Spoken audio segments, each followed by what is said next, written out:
to the IAN Talk Show, a series where legends in neurology are interviewed and we get to know them closer as to how they could achieve and be what they are today. Today, we have a highly distinguished and a very eminent neurologist amongst us, Dr. Sudhir Shah. Dr. Sudhir Shah is very well known in the neurology fraternity for his illustrious work, and many of us also know him about the research which has fetched him global repute, and that research which is outside the scope of neurology. Today, we are honored to have Dr. Sudhir Shah among us to know and understand his life journey. And it is my privilege, sir, and a great pleasure to have the opportunity to interview you as a person and to know, and probably from my interview to get the other people also to know how you have achieved what you have today. Formerly, Dr. Sudhir Shah is a senior consultant neurologist of Ahmedabad, Gujarat. He is a professor and head of Department of Neurology at KM School of PG Medicine and Research and St. V.S. General Hospital. He's also a director of Neurosciences at the Sterling Hospital, and is an honorary neurologist to the governor of Gujarat. In nutshell, I would like to say that Sir's motto is service to humanity. And that's what, as a medical fraternity, all of us try to achieve and attain, but Sir has done that. And that's what we would like to know from him. So at the outset, welcome to this IAN Talk Show. We are honored to have you here, and the IAN and myself very keen to know how your life journey has been. If we start from the beginning, sir, we would like to know about your childhood. So for me, when I look at you, when I talk to you, sometimes when I call you, you are extremely calm, balanced, and what I get from you is that extremely reassuring attitude. You know, sometimes when I talk to you, I may be a little flustered, sir, how kaisa karna, ye karenge, wo karenge. So, but from your side, persona is so calm and serene that I suppose all patients get that Midas touch, and then probably 50% of their well-being is because of that. But how were you as a child? Were you as calm, serene, or is there any different person in you? And did you metamorphose to this? We would like to know about your childhood, sir. First of all, I must thank you, Dr. Bindu, for taking this opportunity and giving me this opportunity. And as a matter of fact, and as I have told you oftentimes, that I actually admire you for so many nice things that you've been doing, particularly your project on neurology on wheels for the less privileged people of India, particularly epilepsy and stroke patients. And you are an iconic woman yourself. And someday I might get a chance to interview you. You are no less a person. And I must thank Indian Academy of Neurology for this wonderful platform. I am a small, simple man, and I don't think I am that great. There are people who are much greater in capacity, abilities, and achievements. But as you have been given this task, I will try and share with very transparency whatever I have understood about life and what are my life journeys. Okay. Now regarding the childhood things. As I remember, I was a little shy and very introvert child, and very God-fearing from beginning, as these were the kind of culture and beliefs in my family. But one thing I must share, my father, Dr. Vadibhai Shah, was a great visionary person, and he saw to it that all of us, my two more brothers and my sister, we were all were taught music, art, and literature. There was a specific training given to all of us, and that has enriched my life. I'm really thankful to that family culture. But I learned classical music, I sing also, I play instruments also. That is just because of it. I did a little art also, but I could not pursue it much because of the medical fields, day-to-day doldrums, you know that.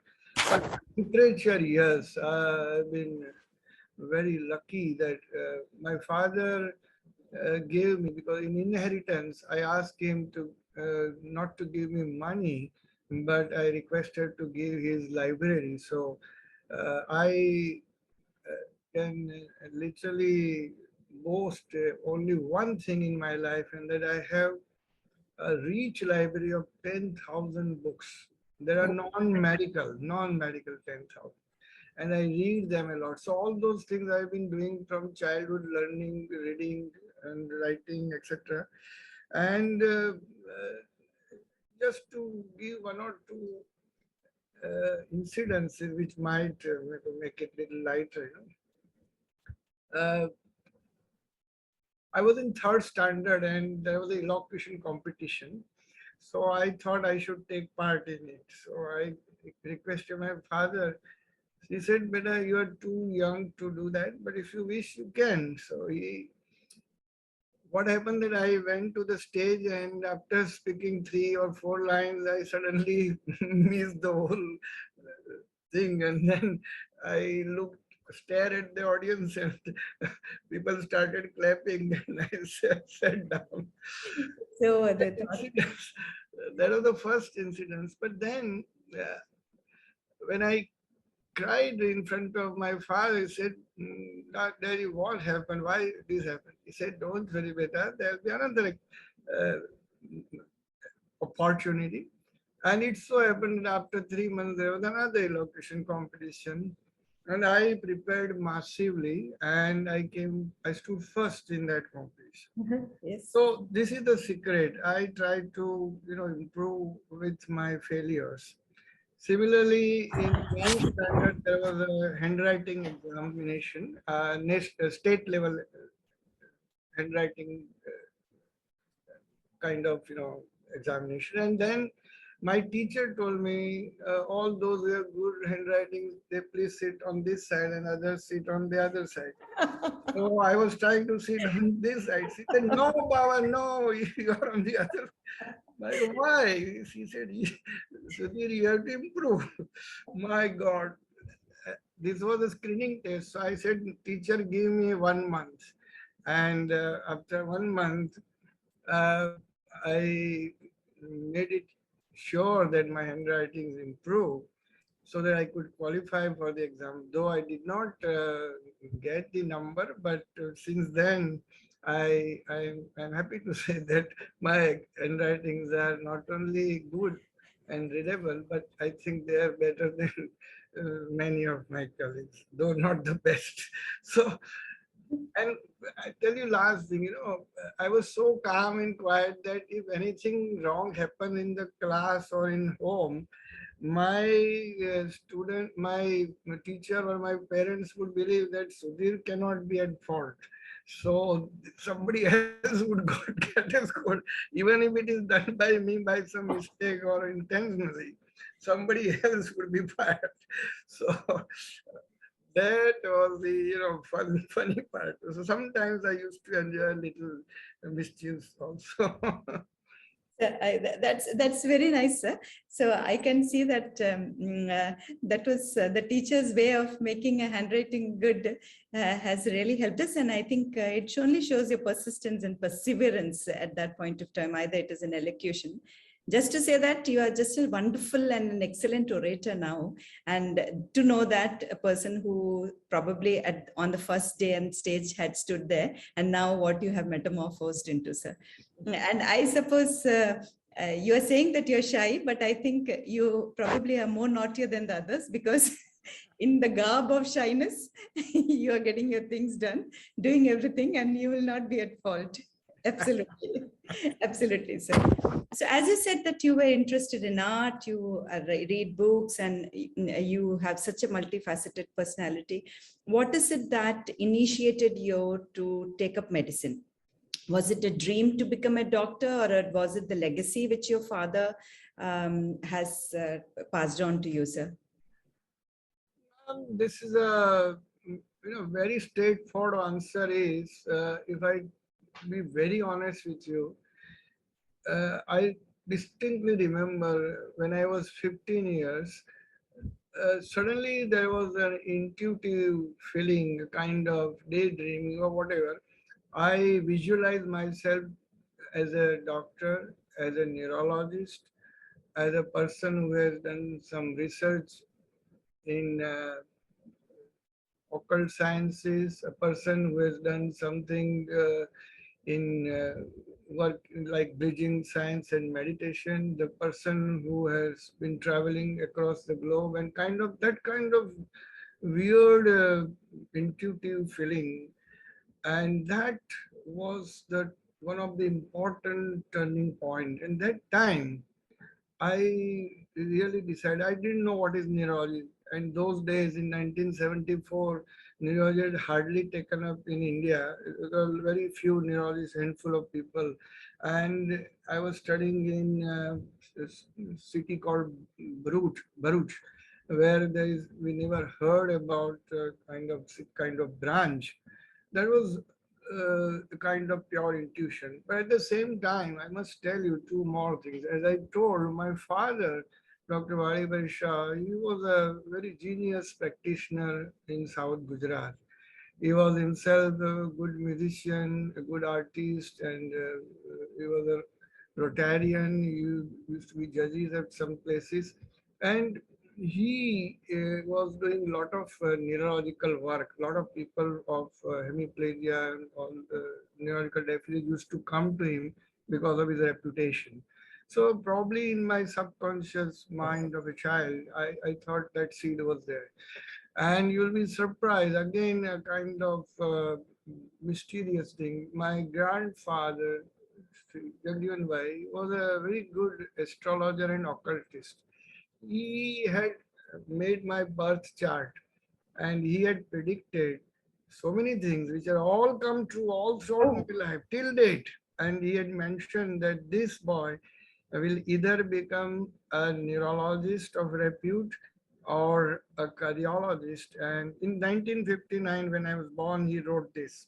That and he will get a lot of fame, reputation, and blah blah blah. So many things, which all are correct till date. So these are the three things as of now I can remember, which would be responsible for my career in neurology. But then after doing my DM neurology, Dr. Vadia, Dr. Singhal, Dr. Dalal, and others, when I saw them working, I realized that I should also do some kind of further work. So it was Dr. Vadia. After doing my 6 years of practice in 1996, he wrote a note to Dr. Frank Yatsu, and I was taken up as a visiting fellow at Houston UT Medical School for stroke fellowship. In 1998, Dr. Singhal and others wrote a note to Dr. Marsden. So I went there to study movement disorder. Dr. Kailash Bhatia, Marsden, Dr. Nail Queen. And also I studied some of the aspects of epilepsy from Professor Steve Montrose. So that's how my career in neurology took the shape. So that's wonderful to know about the intuitive faculty that you have within you. And I suppose there is a sixth sense in most medical fraternity, they say, but that stops at certain limit. But with your knowledge of intuitive faculty and the little knowledge, I suppose you have a hobby in astrology and palmistry as well. And I think that would be a perfect blend to know what would happen. So coming to your families, did you know that you would marry Chetna madam? And did you already envisage that Heli and Chetsi would be on your footsteps? And I suppose there aren't any families where there is a parent and two women neurologists in one family. And I suppose that's something which goes over and above everything else. Did you envisage this also? Madam, there is not too much that you asked in one question. As regards my wife, I used to know her from my childhood, and she was a very kind personality. She also loved music, and she was also into arts and literature. So a lot of our interests were matching, and she was a banker too. And maybe on the first time on any such platform, I am breaking the real story. That it so happened that she used to look after my bank account because I used to study and I used to give money and I would request you please fill up because she is my sister's sister-in-law in a way. So I used to go to my sister's place and then I would say, please deposit this money. One day, instead of money, I said, would you please keep passbook of my life also? Sir, sir, that is really very nice. So he was kind of shocked. But that's the Very truth. nice. Very nice. And she very willingly, very with very shy face also, but she accepted this. So that's how the whole story began. Anyway, it was one of the most important, another turning point of my life that I married her, and she has been very supportive to me in all my, and I do lots of other things in neurology and apart from neurology, as you said, and she is very silently, calmly managing all my endeavors as well as managing me, which is very difficult thing, but she's doing that.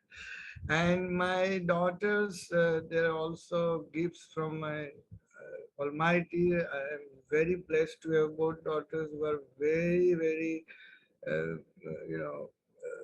knowledgeable, cultured. They also are into art and music, etc. And I'm very happy that they are following the footsteps of their father and maybe grandfather of neurology. Elder one, Haley, you know that she is already practicing neurology for last 2.5 years and she has done fairly good. And she is very Jesse, the younger one, is also. I did not, uh, Jesse is doing the first year in neurology. I did not envisage from the astrology point of view that both will pursue neurology only, but I expected that they both would do super speciality and they would make their own career and name. And I'm happy. And also, I thank God. And all our people from family and friends who have all supported us in all these things. Particularly my mentors, Dr. Singhal, Dr. Piyush Shah Madam, Dr. PM Dalal, Dr. Arun Shah in India, and Dr. Marsden and others in UK, and Professor Frank. So they're all their training that percolated into my kids also. Yes, sir.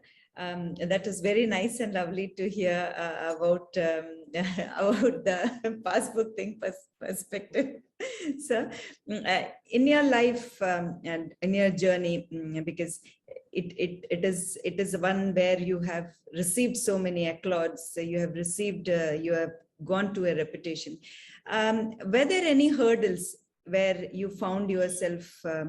Where it was very difficult to blend things, and how your family and people around you helped and supported you.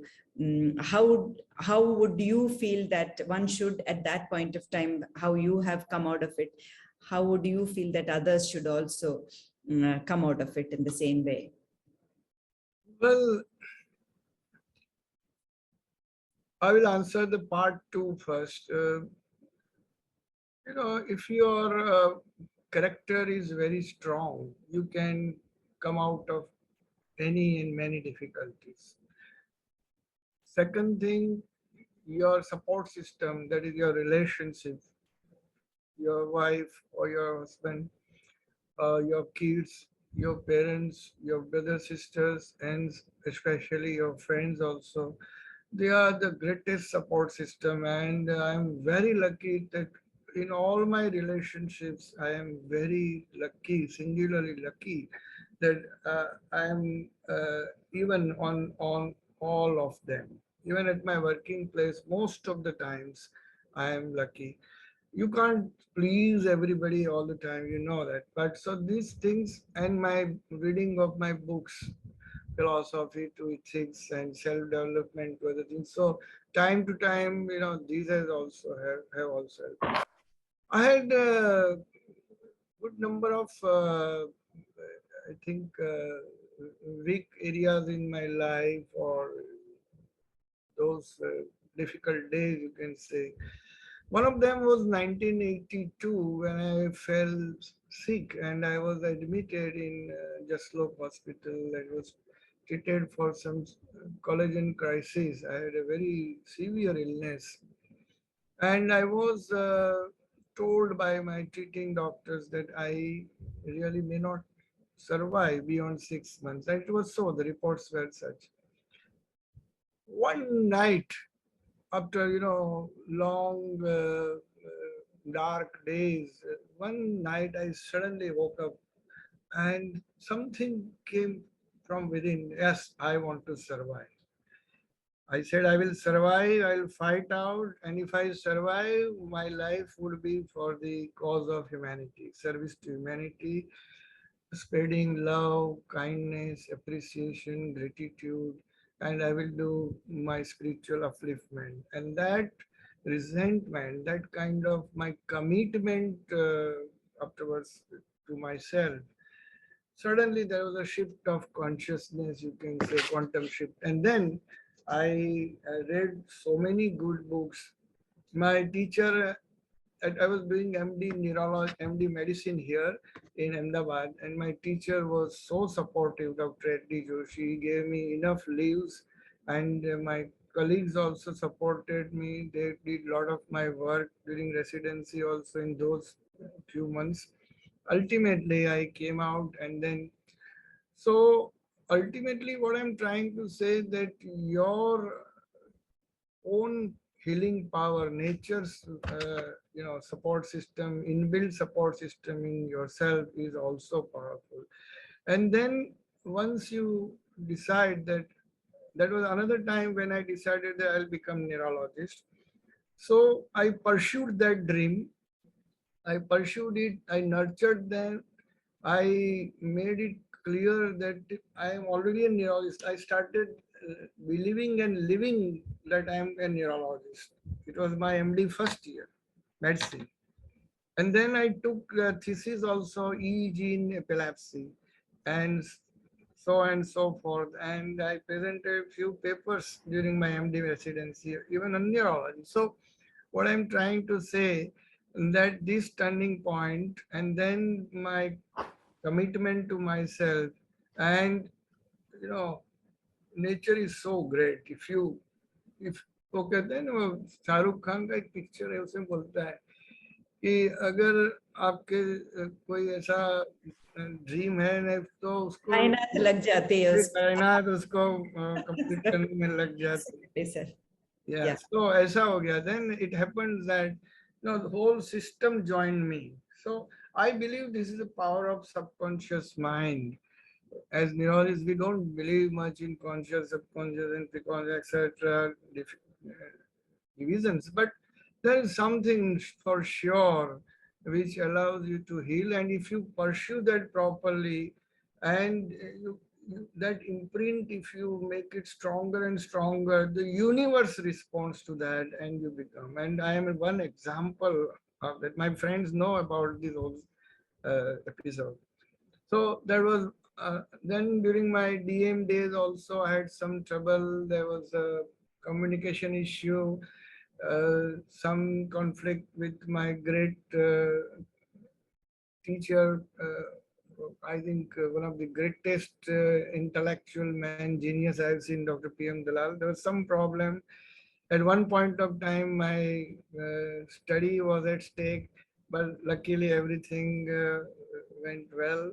And afterwards, we became very great friends of each other also. So there was nothing in the heart, but that was another point where things were not up to the mark. Then I had some recurrence of illness 2, 3 times, but every time God is great. and everybody helps me. People love me, and I love them all. So, the kind of compassion that comes from within, and the tenacity of purpose. I mean, truthfulness and kind of non-hurting behavior has helped me a lot. I have never thought anything bad for anybody. I have never uttered a bad word for anybody, and I never do anything bad for anybody. And I honestly, consciously, I have never done that. I can tell you. But as I said, misunderstandings may be happening somewhere. I can't please everybody, but still, I mean, I've been trying my best to, and so far as I know, I am luckiest person. Yes, yes, sir. Yes, sir. Thank you very much, sir. I think if I understand that you are so kind-hearted, so the people around you are so nice, and I suppose everybody will jump to help you out because of your kindness. So we would like to know some turning points in your life, and for that, I would like to tell the audience about certain most prestigious awards which sir has received, with the most prestigious Padma Shri Award at the most worthy hands of Honorable President of India, and that is in 2016. In 2018, sir has been selected for the prestigious Dr. B.C. Rai Award of the among the eminent medical teacher, and in 18 now he has several other awards, the fellowships of the IAN, everything, and FAN, American Academy of Neurology, several local, national, prestigious, international UNO award.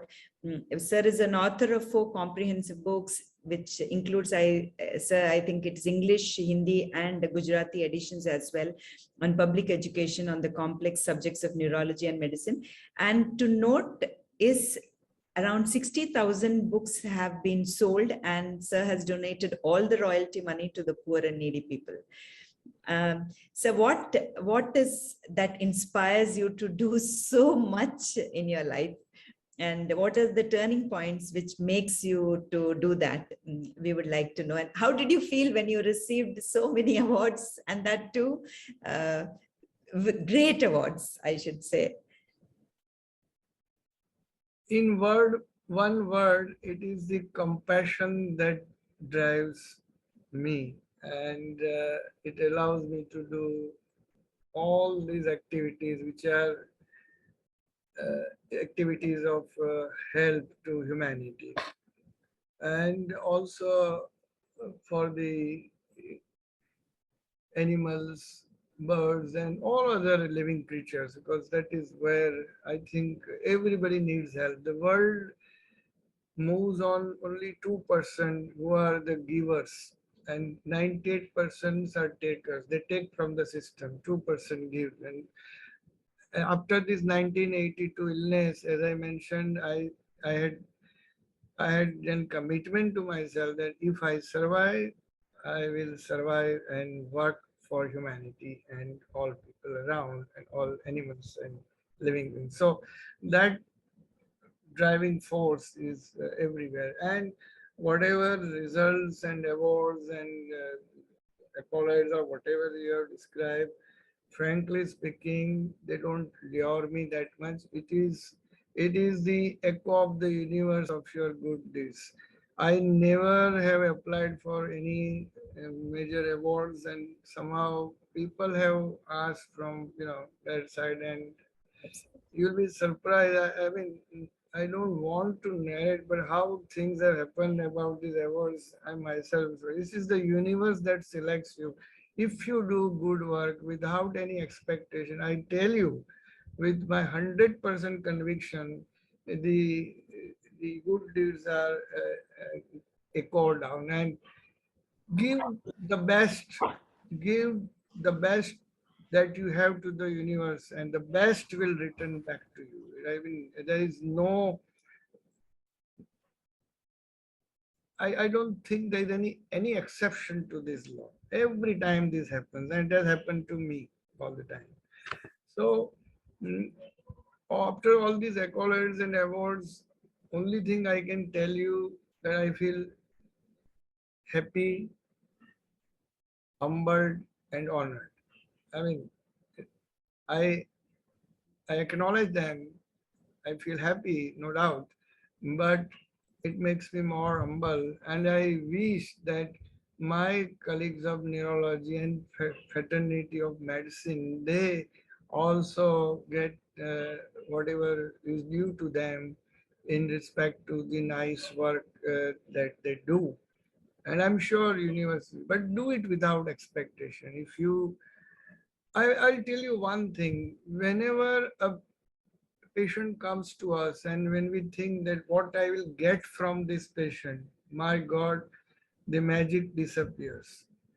Yes. But what I can do for this gentleman or lady, how best I can help, the moment you start thinking, the fantastic results start coming and, fellow improves. So the same type of illness in 10 patients and 10 different treating doctors, uh, for each of them one, the results will be different. One of the reasons would be, the psychology of the doctor. So healing demands that the character and psychology of doctors should also be, you know, like that, compassion, love, kind of healing touch should be there. And I discussed this with Dr. Karilkar, Dr. Lakshmi, and my other colleagues. We have almost same thinking length, and they also reiterate, no, this is the magical point. Okay. Yes. I hope I answered all your. Absolutely, sir. So, as we understand that there are certain guidelines in which you also go by healing, it is the compassion which you should have. So, for the audience, I would like to, I have just jotted out certain, you are such a multifaceted personality. You are a teacher, we all of us know. You are a writer, a musician, an orator, an extremely well-read scholar, and a prolific speaker, then you are a scientist, a philanthropist, an occultist, and an administrator. So it is very difficult for a single individual to maintain a single space in a single field. We would like to know the interest, what are the principles around which your life and your work evolve? From medicine, neurology, how do you go to all the others as well? Well, first of all, thank you for this question. But uh, if you say the principle, the first and foremost principle that my father, my mother, and my forefathers have taught me is service to humanity is the most finest way to please the God, and that is what I try to follow. The second important thing is simple living and high thinking. That is also a very important thing. I don't like to show off. I don't want to do kind of unnecessary throwing around weight, etc. Because it is your work that speaks. It's not your clothes or your watches, your car or things. They don't speak, they tell lie, frankly. So it is you just be there. And I, so many times I try to emulate Dr. Wadia and Dr. Singhal, great people. I mean, they don't wear all those designer things, and still just their presence itself makes a difference. So simple living, and as I mentioned just few minutes back, give to the world the best you have, and the best will return back to you. My one of the main principles of life, I try to learn from everyone, whosoever is around me. Or if I want to know something, I travel some distance, go to the person and learn whatever he has. So learning is my biggest hobby, you can say, my asset, you can say, or my principle, you can mention. And then I want to dissipate the knowledge. If it is neurology, I would like to dissipate to my colleagues, my students, my physicians, my family physicians, and to general public. And as you must have noted, I've written 6 books in neurology for patient education, Gujarati, Hindi, English, and all those Now, there is a story behind that. When I got a huge royalty of maybe some 2 million rupees or more, I sat down with my family and I said, Heli, Chetsi, Chetna, what will we do with this money? I just wanted to test them. And to my great consolation, to my reassurance, my daughters and my wife said the same thing. So then we could have bought some high-end car or this or that. But is this the act of kindness? Why should not we flow back to the society? So we created a trust of my father's name and we donated all this money to poor, less able and differently able people and also to the noble causes of society. So that is, I'm happy that my family is following the same route. And I, I try to see one thing that I don't do those things to others which I don't like to be done to me. It is one of the biggest principle of morality, religion, and philosophy is that do only those things to others which you would like to be done unto you. Okay. So this is my yardstick of religion or dharma. Uh, Yes. do uh, whatever you like to be done to you, maybe with your mind, the thoughts, with your words or the speech, and with your action, the deeds. We should be very vigilant, and I try to do that, and that is the philosophy. Now, regarding the management, how could I do that? That's a very interesting question, but we don't have that much time. But I would like to put an anecdote. It's a great thing that happened. Another turning point in my life. I mean, Professor Marsden taught me this thing, Sudhir, respect the time, and time will respect to you. Do only those things which you only can do or you want to enjoy doing those things. Otherwise, delegate and give out to other people, pay them out. And third thing is that you decide whom to meet, why to meet, how long to meet, where to meet, and with what purpose. You write down this and then go and meet that person in his place. Because if you call that person to your home, you will be at his mercy whether he will go and when he will go, etc. You be very, but we see that the span of life you can't extend, but every second is so precious, much precious than money or riches. So be very precise in managing time. And this was in a corollary to a question that I'd asked him. He was then 57 or so when I was with him in Queen Square. So, in the last day of my departure, he called me over a cup of coffee.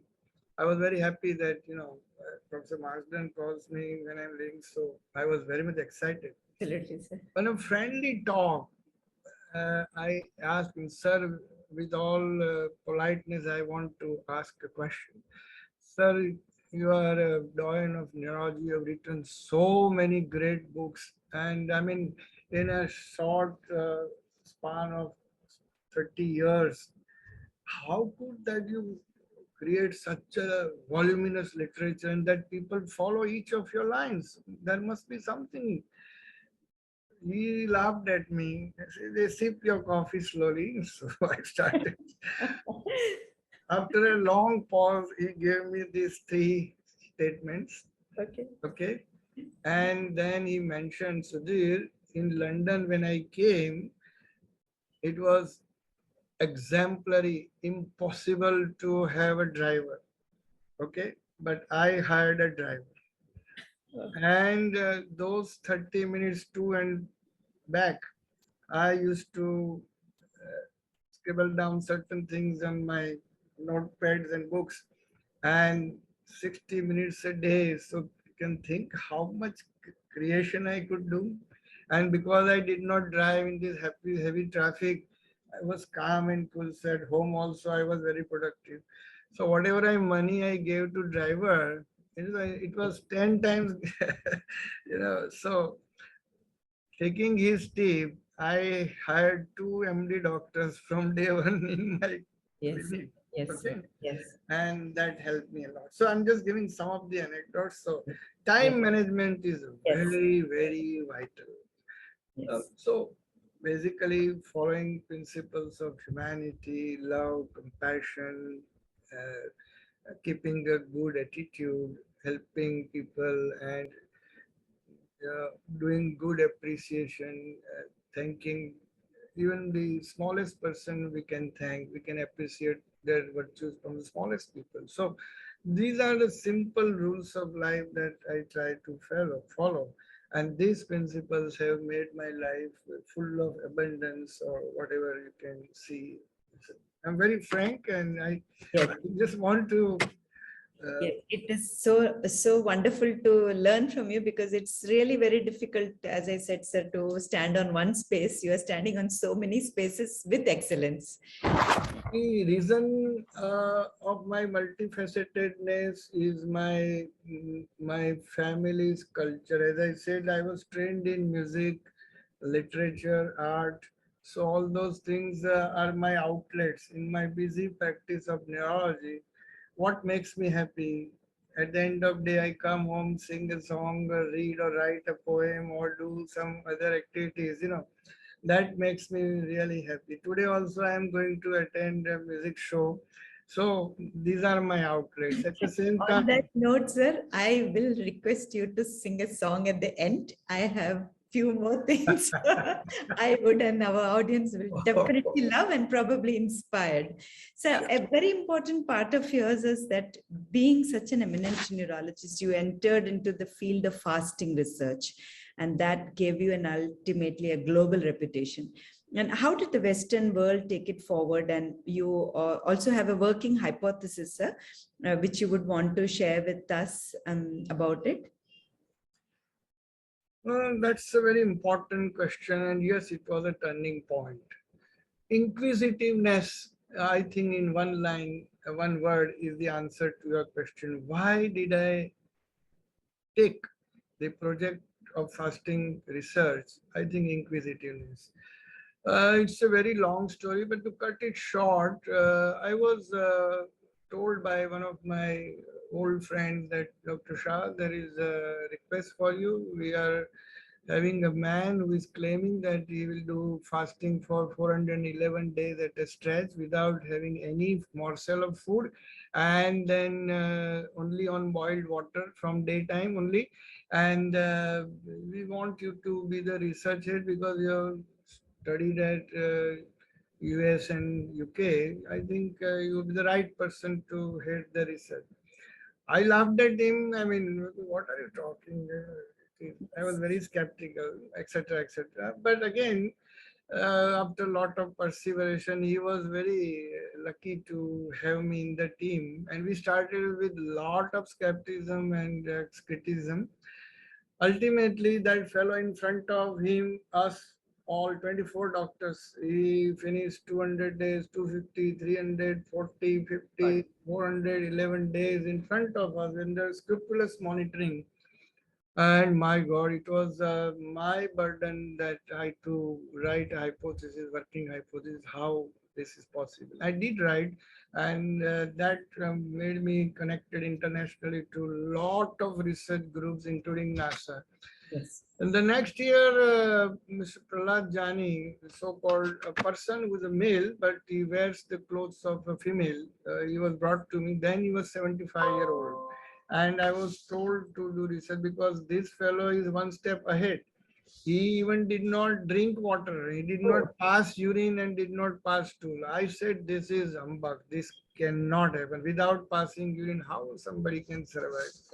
Anyway, I don't have time to explain all those things, but during this research project, I involved Defense Institute of Physiology and Allied Sciences because by then, as I mentioned, a lot of international scientific bodies were involved in my fasting research. There was a way forward regarding space research, space travel for the people who are in adverse situation like in soldiers, uh, the solution of the problem of hunger in certain countries and lack of food, etc. So these had lot many implications. So people were very curious. So Deepas got involved. We did the first project with Mataji for 10 days and night with second to second video monitoring and high-end instruments and topmost scientists from Deepas as well as monitoring team from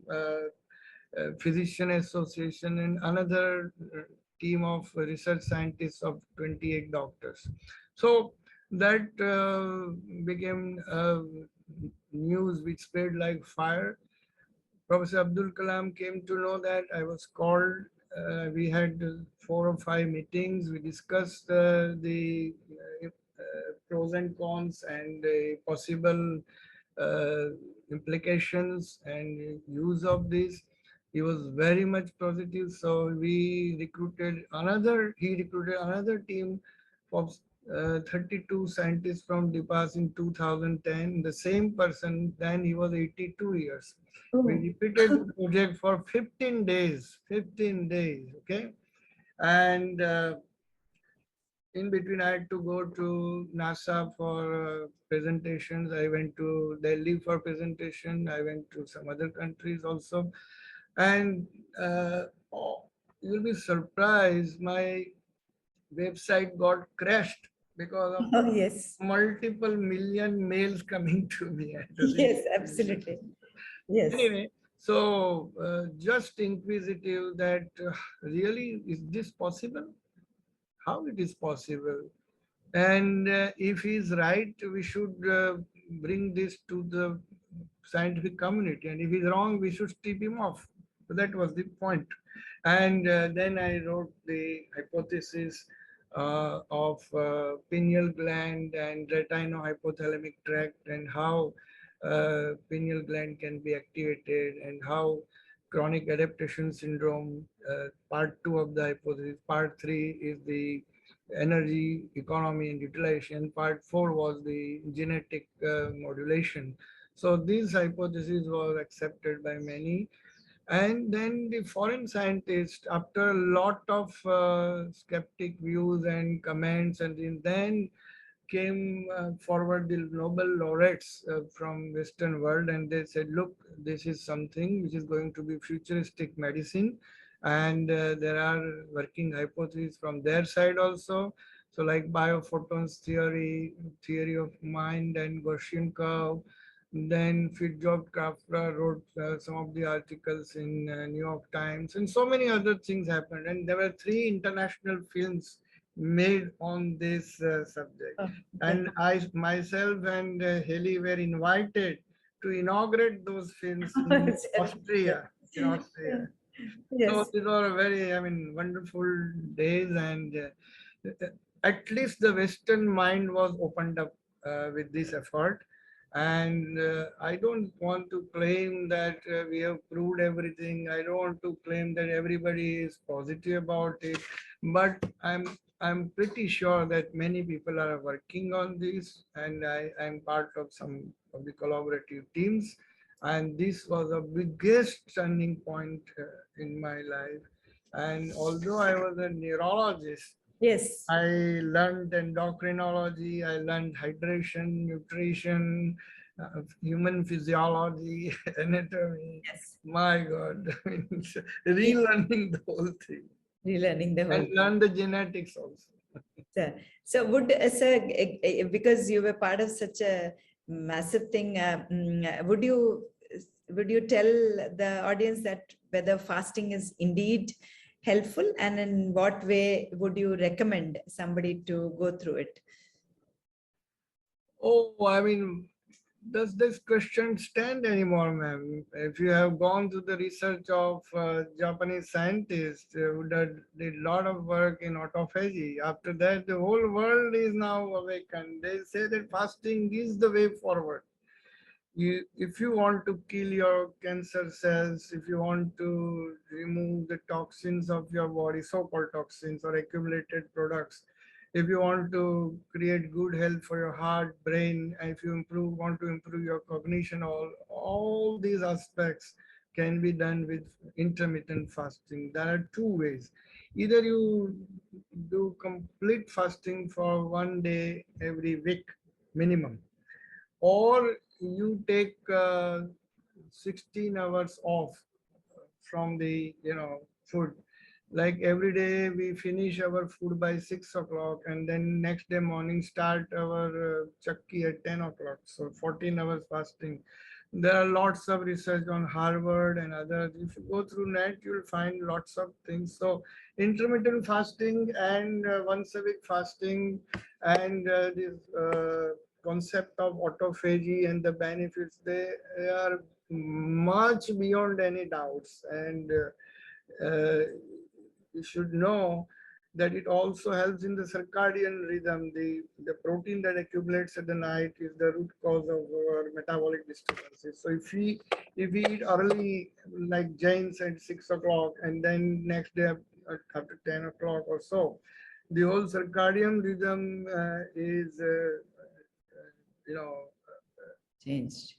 rescheduled, and you become a more profound person, metabolically more fit and all this. So I think that was another Nobel Prize to that circadian rhythm, back to back. I think one is in 2017, other is 2018. Both are some way linked to this fasting. Yes. And this is not my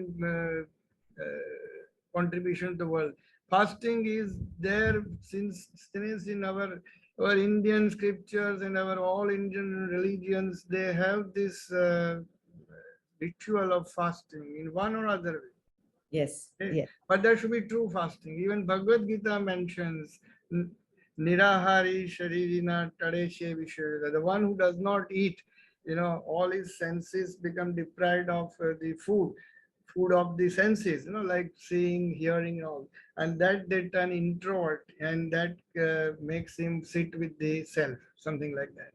Okay. Okay. Yes. So this is, I think it's a very big science, and that's why UNO selected me for this tag, neuro, neurology and future sciences, award of neurology and future sciences.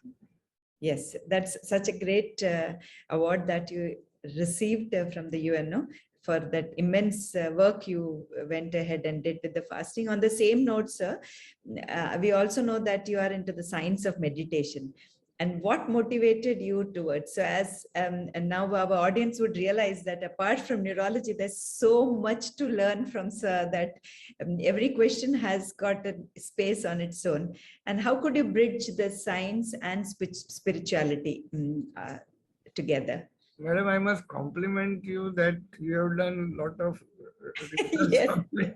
that's why I said at the beginning when You're- before it 1 hour should be less because there's so much for you apart from neurology. And very simply and humbly, I tell you that I'm a man with lot of, still there are a lot of things which I need to correct, and there are mistakes and shortcomings. But my spiritual guru in 1995 told me to do two things: music and meditation. And he also insisted that I should read basic scriptures. Since I learned Sanskrit and Prakrit, I could go to the basic books, right from Veda, Upanishad to our Jain books of Agam, Tattva, Sutra, vagere. And I got hold of what Bhagavad Gita and other, really mentioned. But this music and meditation was also suggested by him. And then I started learning. Initially, my attempts were not very I would say sincere, but later things happened that way that my friends, particularly Dr. Jitubai and others, they insisted that I should do more and more work. So first of all, I learned different meditation. Then I read about different techniques of meditation. I went into so many in-depth things that ultimately I decided that I should literally put it to the world. So I went abroad and discussed with a lot of scientists. Now, this comes under the branch of neurotheology.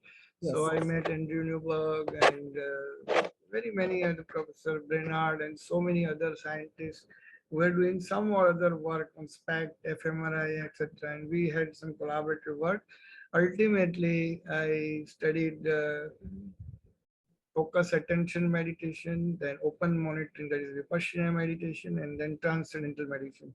And what are different changes during EEG, fMRI, SPECT, etc. And we compared that, and I used to provide them some of the material from scriptures, and they used to provide me the outcome of the. And this was another amazing journey. But apart from anything, it literally enriched me from within. My family is also doing meditation. We do prayers together at night every day for last 22 years, and we do meditation regularly. So this is very helpful to me, and I tell you, it has expanded my vision and, you can say, pragya, my memory and cognitive processes. And that's why I can do a lot of things probably within a shorter time, if at all, you give me that credit. And second thing, that I could watch my thoughts, my desires, my emotions, and I could control to some extent. As I said, I reiterate, I am a man full of lot of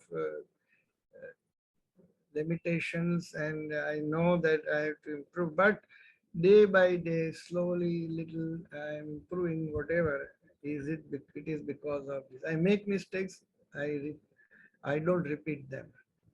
I Yes. try to become a better person. That is because of that. I hope I answered your Yes, question. absolutely, sir. I would like to wrap up with the last question. And at the end, I would still ask you to sing two stanzas of your favorite. And just for the audience, sir has also learned Hawaii guitar. And I could take this all from whatever is available on the internet and whatever I could know from you as a person as well as from Hilly. And you are an avid Hemant Kumar fan. So we would like to have two stanzas of here.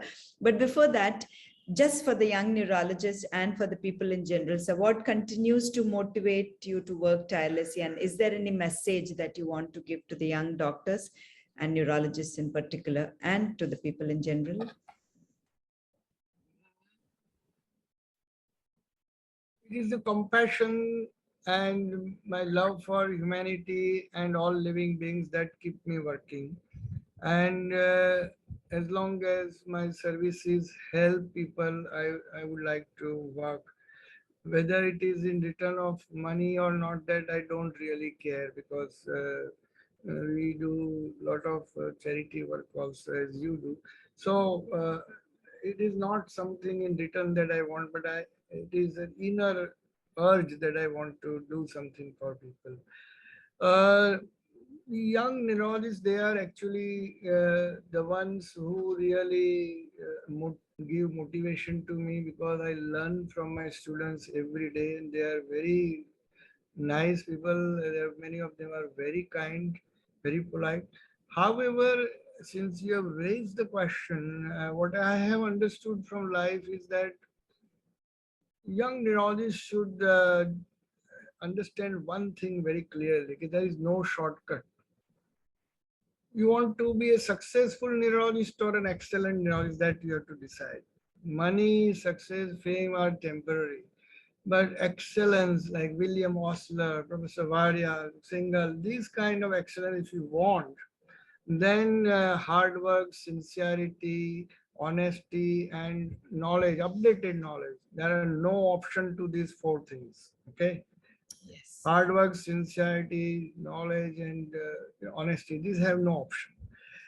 Then, of course, ethics is the fundamental thing. Communication skills, compassion, and inquisitiveness, doing some research or finding some lateral thinking.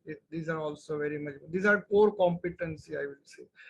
Apart from this, if you don't do this, you will never rise to the excellence. then I would suggest that choose happiness over success. Happiness is a much bigger thing. It's the ultimate goal of our human existence. Success is temporary. Success is taking from the system. Happiness is giving back and make people, happier, peaceful, etc.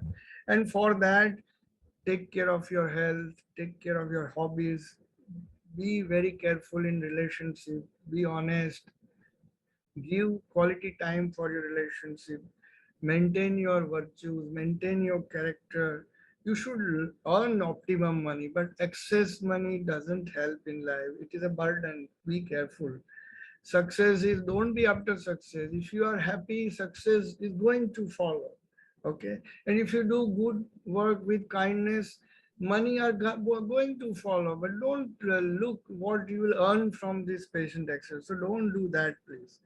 And read, write, create, do hobbies, do traveling, and little spirituality, whatever you can, prayers at least, and don't take any vices, etc. Please.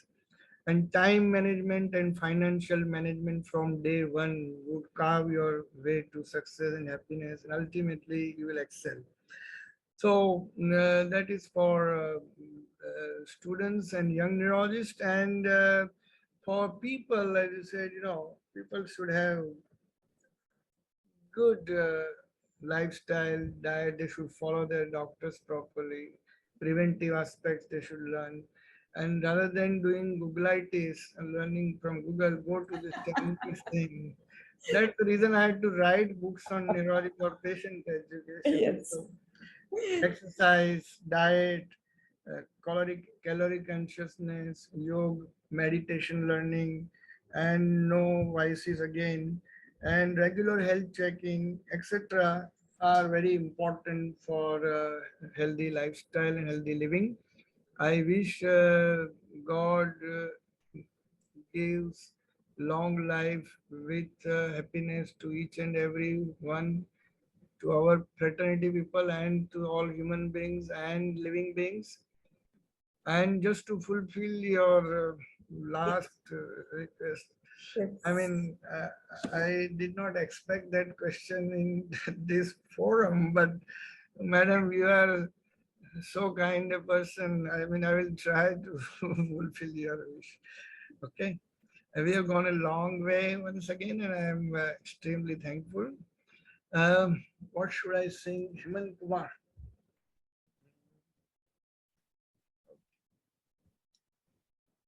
I don't have a track ready for me, but I will sing Yes, like sir. that. Yes, sir. Yes, sir.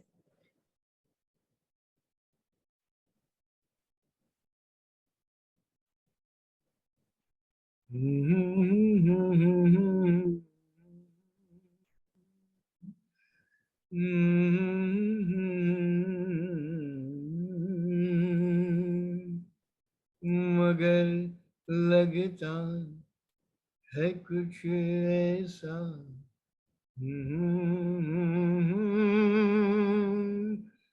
मिल गया न तुम हमें जानू न हम तुम्हें जाने मगर लगता है कुछ ऐसा मेरा हमदम मिल गया ये मौसम ये रात चुप है दो होठों की बात चुप है खामोशी सुनाने लगी है दास्तां ये मौसम ये रात चुप है दो होठों की बात चुप है खामोशी सुनाने लगी है दास्तां नजर बन गई है दिल की जुबान न तुम हम जानू न हम तुम्हें जाने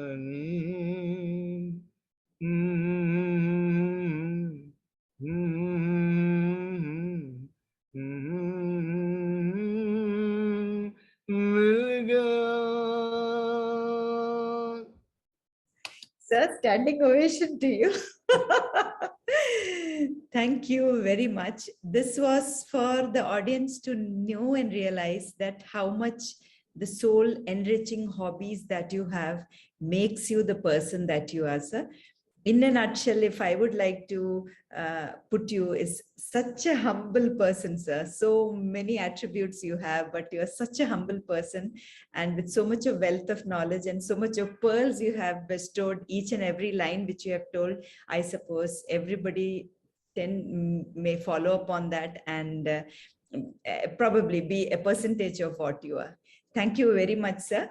Once again, my privilege to having had interviewed you, and thank you so much for the time that you gave us for the IAN talk show. I respectfully bow down to my teachers, my love to my colleagues, and my blessings to all my students and junior colleagues. Thank you very much, Binduban, for giving me such a wonderful opportunity. Thanks, IAN, Dr. Surya, and other friends. Thank you very much. Thank you. Thank you.